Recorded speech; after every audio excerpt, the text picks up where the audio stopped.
ഛത്രപതി ശിവജി. അദ്ദേഹത്തിന് പീരങ്കികളില്ലായിരുന്നു, മെഷീൻ ഗണ്ണുകളില്ലായിരുന്നു. എന്നിട്ടും മലവെള്ളം പോലെ ഇളകിയാർത്തു വന്ന മുഗള സൈന്യത്തെ മുഴുവൻ നേരിട്ടത് അദ്ദേഹത്തിന്റെ ആത്മധൈര്യം കൊണ്ട് മാത്രമായിരുന്നു. ഛത്രപതി ശിവജിയെ പോലെ ധൈര്യം പടവാളായെടുത്ത് രണഭൂമിയിൽ അടരാടിയിട്ടുള്ള വീരയോദ്ധാക്കൾ ലോകചരിത്രത്തിൽ അധികമില്ല. വനാന്തരങ്ങളിൽ ഒളിഞ്ഞിരുന്ന് അപ്രതീക്ഷിതമായി ശത്രുനിരയുടെ നേരെ ചാടി വീണാക്രമിക്കുക, അതായിരുന്നു ആ കാട്ടിലൂടെ യുദ്ധതന്ത്രം. ഛത്രപതി ശിവജിയുടെ ജീവിതം നമ്മെ പഠിപ്പിക്കുന്ന പാഠം എന്താണ്? ഒരിക്കലും ചോർന്നു പോകാത്ത മനോവീര്യം, ധൈര്യം. ധൈര്യമാണ് എല്ലാത്തിലും വലുത്. ഭയമെന്നൊരു വികാരമേ നമുക്കുണ്ടാകാൻ പാടില്ല. ആകാശം ഇടിഞ്ഞു വീഴാൻ പോകുന്നു എന്ന് പറഞ്ഞാൽ പോലും നമ്മൾ ആത്മധൈര്യം കൈവിടാൻ പാടില്ല. ധൈര്യം, ധൈര്യത്തെ പറ്റി എനിക്ക് ഒരുപാട് ഇവിടെ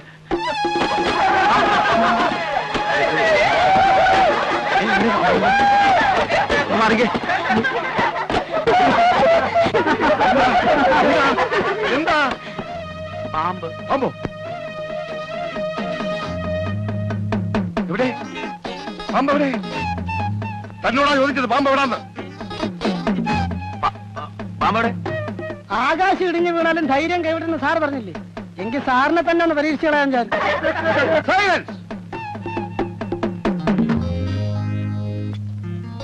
ക്ലാസ്സിൽ തോന്നിയ ദിവസം കാണിച്ചാലുണ്ടല്ലോ ഞാൻ നിന്നെ ഡിസ്മിസ് ചെയ്ത് കളയും. സന്തോഷം. പ്രിൻസിപ്പൽ സാറേ, സാർ ഇങ്ങോട്ട് വന്നത്. സാർ ഇങ്ങോട്ട് വരാൻ. അങ്ങോട്ട് നടന്നോട്ടെ സാർ, അങ്ങോട്ട് നടക്കാൻ. പിന്നെ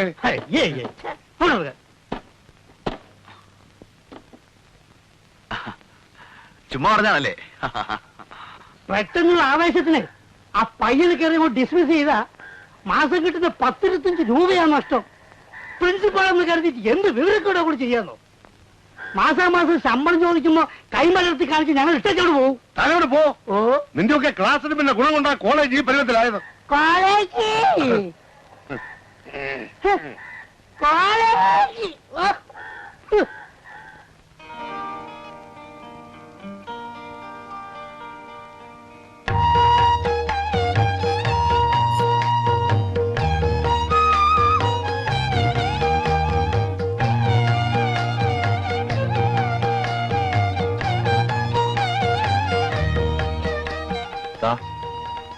ഇന്നില്ല, ഇന്ന് വേണം. നാളെ ആവട്ടെ. രാത്രി ഉണ്ണാനുള്ള കാശങ്ങൾ എന്താ? ഉണ്ണണ്ട, ഉച്ചയ്ക്ക് മിഷ്ടാനം ഉണ്ടില്ലേ, അത് മതി. എന്റെ ഉച്ച ഊണായി ഈ കാണുന്നത്. ഇതിനേക്കാളും നല്ല വില തോട്ടി പഠിക്കും പോകുന്ന. ആ, അതിനേ കൊള്ളത്തുള്ളൂ.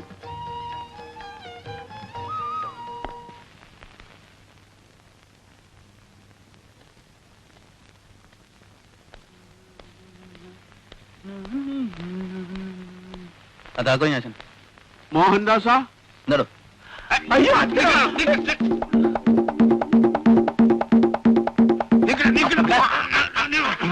അച്ഛനായിരുന്നു.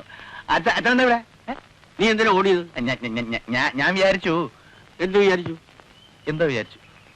ആ, നിന്റെ വിചാരമൊക്കെ മനസ്സിലിരിക്കട്ടെ. ഇവിടുന്ന് സാധനങ്ങൾ വല്ലതും എടുക്കാണ്ടെങ്കിൽ എടുത്തുകൊണ്ട് ഓടിവാ. നമുക്ക് ഇപ്പൊ ഇവിടുന്ന് ഇറങ്ങണം. എന്നിട്ട് എങ്ങോട്ടാ? എന്റെ മുമ്പ് പിള്ളേരെ പഠിപ്പിച്ച് വായില വെള്ളം പറ്റിച്ചതൊക്കെ മതി. തോക്കാൻ വേണ്ടിയിട്ട് ടെസ്റ്റ് എഴുതിയെന്ന് നിന്റെ അമ്മ പറഞ്ഞു. പക്ഷെ നിന്നെ ഞാൻ പാസ്സാക്കിയിട്ടുണ്ട്. അടുത്ത ആഴ്ച ട്രെയിനിങ്ങിന് ജോയിൻ ചെയ്യാനുള്ള കത്തും വന്നിട്ടുണ്ട്. ആ, ഞാൻ അറിഞ്ഞു. അതുകൊണ്ടാണ് ഞാൻ വീട്ടിലോട്ട് വരാഞ്ഞ്. അതുകൊണ്ടാണല്ലോ ഞാൻ ലോഡ്ജിലേക്ക് വന്നത്. എനിക്കിപ്പോ തൽക്കാലം സബ് ഇൻസ്പെക്ടർ ആകണ്ട. തൽക്കാലം ഇൻസ്പെക്ടർ ആവാൻ ഒക്കെയല്ല, ട്രെയിനിങ് കഴിയാതെ. അത് ഞാൻ ട്രെയിനിങ്ങിന് പോകുന്നില്ലല്ലോ. പോകുന്നുണ്ടല്ലോ. മര്യാദയ്ക്ക് എന്റെ കൂടെ വരുന്നത് നിനക്ക് നല്ലത്. എന്താ നിന്റെ വിചാരം? കഷ്ടപ്പെട്ട് നിന്നെ എം എ വരെ പഠിപ്പിച്ചത് ഈ തല്ലിപ്പൊളി തൂട്ടോളിൽ കിടന്ന് ജീവിതം നശിപ്പിക്കാനല്ല. ഒരു എസ് ഐയുടെ ശമ്പള സ്കെയിൽ എന്താണെന്ന് നിനക്കറിയാമോ? വിഡ്ഢി. ആ, ശമ്പള സ്കെയിലിന്റെ പ്രശ്നമാണെങ്കിലേ അടുത്ത മാസം മുതൽ 3000 രൂപ തരാൻ നിന്നോട് പ്രിൻസിപ്പൽ പറഞ്ഞിട്ടുണ്ട്. ഈ പറഞ്ഞതേ നിന്നെ പോലെ ഒരു വിഡ്ഢി നിന്റെ വീട്ടിലിരിപ്പുണ്ടല്ലോ, നിന്റെ തള്ള, അവള് വിശ്വസിക്കും. 3000 ഉളുവ പോലും. ഞാൻ വന്ന് കണ്ടല്ലേ നിന്റെ ഊട്ടോറിയല്ലേ? നീ വരുന്നുണ്ടോ? ഞാൻ വരുന്നില്ല. വേണ ആ, നിന്നെ കൊണ്ടുപോകാമെന്ന് നോക്കട്ടെ. കെട്ടി പ്രമാണം ഒന്നും വേണ്ട. കൈവളച്ചോ ആളുകളാണ്. അതൊന്നും എനിക്കൊരു പ്രശ്നമല്ല. ഞാൻ വരാച്ചാ. പക്ഷെ എന്റെ സർട്ടിഫിക്കറ്റ് ഒക്കെ ഈ മുറിയിനകത്താണല്ലോ. അയ്യോ, എടാ, ഒരു ഭീരു 1000 തവണ മരിക്കും. ധീരൻ ഒറ്റ മരണമേ ഉള്ളൂ. പോലീസ് ഡിപ്പാർട്ട്മെന്റ് അപകടം പിടിച്ചാണെന്നല്ലേ നിന്റെ പേടി? പേടിയോ? ഞാൻ നിന്നെ കാണാൻ തുടങ്ങിട്ട് എത്ര കാലമായി മോനെ? ഓടരുത്, എനിക്ക് ഓടാൻ വയ്യ, ഞാൻ വയസ്സായതാ. അവിടെ എടാ അവിടെ നിൽക്ക, ഓടി വെറുതെ കയ്യും കാലും ഒന്നും ഓടിക്കരുത് ഞാൻ പറഞ്ഞേക്കാം. മോഹൻദാസാ, മോഹൻദാസ്, എടാ അവിടെ നിക്ക, എനിക്ക് ഓടാൻ വയ്യ വയസ്സുകാലത്ത്. എടാ ചെറുപ്പത്തിലായിരുന്നെങ്കിൽ നിന്നെക്കാൾ എംപ്രദവന്മാരെ ഞാൻ പിടിച്ചിട്ടുള്ളതാ. മോഹൻദാസാ, എടാ അതെ എന്നെ വെറുതെ വയസ്സുകാലത്ത് ഓടിക്കരുത്, ഞാൻ പറഞ്ഞേക്കാം. മോഹൻദാസ്, മോഹൻദാസാ, മോഹൻദാസാ.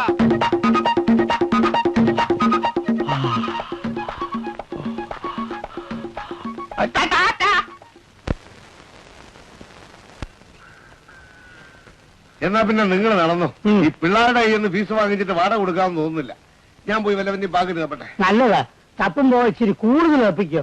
ഒന്ന് വൃത്തിയായി വെള്ളം അടിച്ച് മാസം രണ്ടായി. അപ്പൊ നാളെ കാണാം. ഓ മാഷേ. പ്രിൻസിപ്പൽ സാറേ ഒന്നാ അവിടെ നിൽക്കണേ. ഒരു കാര്യം പറയാനുണ്ട്. വീട്ടിൽ പോയി കണ്ടില്ല, കോളേജിൽ പോയി കണ്ടില്ല. എനിക്ക് എന്റെ മോനെ സബ് ഇൻസ്പെക്ടർ ആക്കണം. നിങ്ങളായിട്ട് അതിന് തടസ്സം നിൽക്കരുത്. നാളെ അവൻ ട്യൂട്ടോറിൽ വന്നു കഴിയുമ്പോൾ ജോലിയില്ലെന്ന് പറഞ്ഞ് വിട്ടേക്കണം. ആ പേടിച്ചു തൂറിയ ഇൻസ്പെക്ടർ ആക്കാൻ തന്നെ അഭിപ്രായം ചോദിച്ചില്ലല്ലോ. അല്ല, ഞാനൊരു അഭിപ്രായം പറഞ്ഞെന്നുള്ളൂ. ട്രെയിനിങ്ങിന് സെലക്ഷൻ കിട്ടി എന്ന് അറിഞ്ഞപ്പോ ഒരൊറ്റ ഞെട്ടിലാ അധീരൻ. കത്തിക്കുത്ത് കൊലപാതകം എന്നൊക്കെ വല്ലവരും പറയുന്ന കേട്ടാ മതി. ഇഷ്ടം അപ്പം മൂത്രമൊഴിക്കും. പോവാ. ഇനി അവനെ കോളേജിൽ കയറ്റരുത്. ബാക്കി കാര്യം ഞാൻ നോക്കിക്കോളാം. അല്ല, അതിപ്പോ ഞാൻ പറയുന്നു. അല്ല, ബുദ്ധിമുട്ടാണെങ്കിൽ വേണ്ട, അതിനുള്ള പണി ഞാൻ നോക്കിക്കോളാം. ക്ലാസ് മുറിയിൽ വന്ന എല്ലാ കുട്ടികളുടെ മുമ്പിൽ വെച്ച് അവന്റെ കരണക്കുറ്റിക്ക് അടിഞ്ഞ് ഞാൻ പിടിച്ചോണ്ടു. അതിന് തടസ്സം നിന്നാൽ എല്ലാത്തിനും ഞാൻ ചീത്ത വിളിച്ച് നാറ്റിക്കും. അതിനൊന്നും ഇടവരുത്താതിരിക്കുന്നതാണ് നിങ്ങൾക്ക് നല്ലത്. എന്റെ ക്ലാസ് മോശമാണെങ്കിൽ അത് പറ, സ്വഭാവം ചീത്താണെങ്കിൽ അത് പറ. ഇതൊരുമാതിരി. മോഹൻദാസേ, സ്ഥാപനത്തിനൊരു നല്ല പേരുണ്ടാക്കി ഇതൊന്ന് വിപുലീകരിച്ച് ഒരു നേരമെങ്കിലും കഞ്ഞിവെള്ളം കുടിച്ച് ജീവിച്ചാൽ കൊള്ളാമെന്നുണ്ട്. ഇവിടെ വെച്ച് തല്ലും പിടിയും ഉണ്ടായാൽ സ്ഥിതി എന്താവും? ക്ലാസ്സിലൊന്നും കാണാൻ കൊള്ളാവുന്ന പെമ്പിള്ളേരില്ലാത്തതുകൊണ്ട് വിദ്യാർത്ഥി സുഹൃത്തുക്കൾ പലരും പിന്മാറിപ്പോകുന്നറിയാമല്ലോ. ഈ അടിപിടി കൂടി ആയാൽ ഇപ്പോഴുള്ള പെമ്പിള്ളേരും കൂടി വരാതെയോ. അതോടെ കച്ചവടം മതിയേക്ക് കട അടയ്ക്കേണ്ടി വരും. ഇത്രയും നല്ലൊരു അവസരം ആരെങ്കിലും കളയോ മാഷെ? ഇവരൊക്കെ പറയുന്ന കേട്ടു മാഷിന് പേടിയാണെന്ന്. നേരാണോ? ഏയ്, എനിക്ക് പേടിയൊന്നുമില്ല. പിന്നെന്താ പ്രശ്നം? പ്രശ്നം അത് നമ്മുടെ മഹാത്മാഗാന്ധിയുടെ അഹിംസ ഉണ്ടല്ലോ, ആരെയും തല്ലുന്നതും കൊല്ലുന്നതും എനിക്കിഷ്ടമല്ല. അഹിംസ. അതെ, സത്യമായിട്ടും ഞാനൊരു അഹിംസാവാദിയാ. അപ്പൊ ഒരു കാര്യം ചെയ്യും, മാസ് പൊക്കോളൂ. ഏതെങ്കിലും കളവ് കേസിൽപ്പെട്ട് പോലീസ് സ്റ്റേഷനിൽ വരുമ്പോ അവിടെ വെച്ച് കാണാം. നിങ്ങളെയൊക്കെ ഇത്ര പെട്ടെന്ന് വിട്ടിട്ട് പോകാൻ എനിക്ക് സാധിക്കുന്നില്ല മാസച്ച മാഷെ, സുധാകരൻ മാഷെ, മാഷേ, മൂന്നം മാഷെ. നിന്റെ ഈ തട്ടിപ്പ് സെന്റിമെന്റ്സ് ഒന്നും വേണ്ട, പോയി രക്ഷപ്പെടാൻ നോക്കും. അപ്പോഴേ ഞങ്ങൾ ക്ലാസ് തുടങ്ങാം. മാസ്റ്റർ ചെന്നാട്ടെ. അപ്പൊ രക്ഷയില്ലേ? ഇല്ല ഇല്ല ഇല്ല.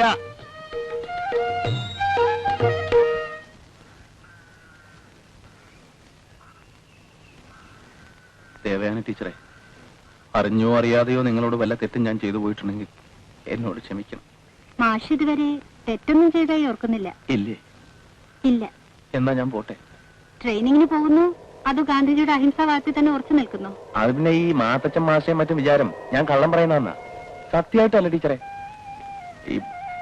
ഈ ചെറുപ്പം മുതലേ ഒരുപാട് ഗാന്ധി സാഹിത്യമൊക്കെ വായിച്ച് ഞാൻ വല്ലാത്തൊരു അഹിംസാവാദിയായി പോയതാ. എങ്കിൽ പിന്നെ ഗാന്ധിജിയെ പോലെ ഒറ്റത്തോർത്ത് ഊന്നുവടിയൊക്കെ ആവാലോ. ഏയ്, എനിക്ക് അതിനൊക്കെ പ്രായമൊന്നും ആയിട്ടില്ല. മാഷിന്റെ സ്ഥാനത്ത് ഞാനായിരുന്നെങ്കിൽ കയ്യിൽ കിട്ടിയ ഭാഗ്യം തട്ടിക്കളയുമായിരുന്നില്ല.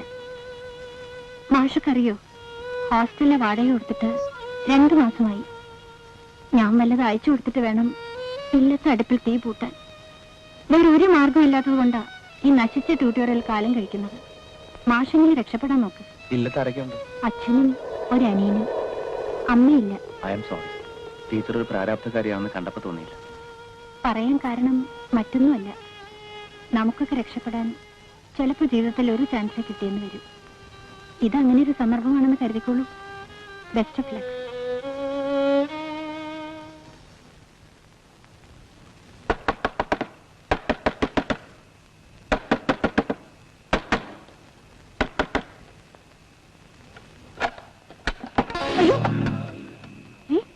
ഈ രാത്രിയിൽ ഒറ്റയ്ക്ക് വരാൻ നിനക്ക് എങ്ങനെ ധൈര്യം വന്നു മോനെ?